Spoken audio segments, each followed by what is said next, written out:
আসসালামু আলাইকুম। আজকে আমি শেয়ার করব আপনাদের সাথে একটু ভিন্নভাবে বাঁধাকপি রেসিপি। এটা খেতে কিন্তু ভীষণ মজা। প্রথমেই আমি বাঁধাকপিটাকে যতটুকু সম্ভব কুচি করে কেটে পরিষ্কার করে নিব। বাঁধাকপি ভাজি করার জন্য আমি চুলায় একটা প্যান বসিয়ে 2 টেবিল চামচ তেল দিয়ে নিচ্ছি। তেলটা গরম হয়ে গেলে এরপর আমি দিয়ে দিব কিছু কালো জিরা। এটা চাইলে কেউ না দিলেও পারবে। তেলের মধ্যে আমি একটা শুকনো মরিচকে এভাবে মাঝখান দিয়ে ভেঙে দিয়ে দিব।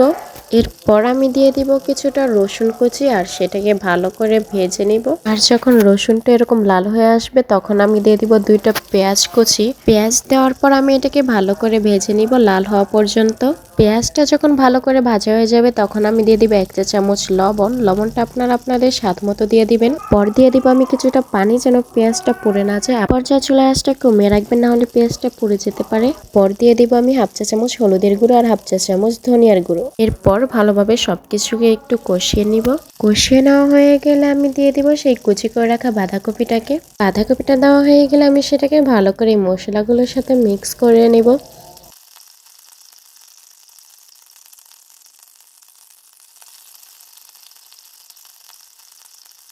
মিক্স করা হয়ে গেলে আমি কিছুটা পানি দিয়ে দিব যেন ভালো করে সিদ্ধ হয়ে যায় বাঁধাকপিটা।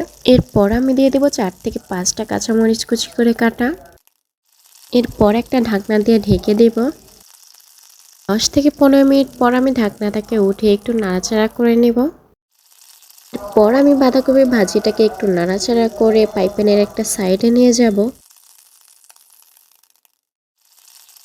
এরপর আমি অল্প কিছুটা তেল দিয়ে নেব। তেল দেওয়ার পর আমি দিয়ে দেবো একটা ডিম।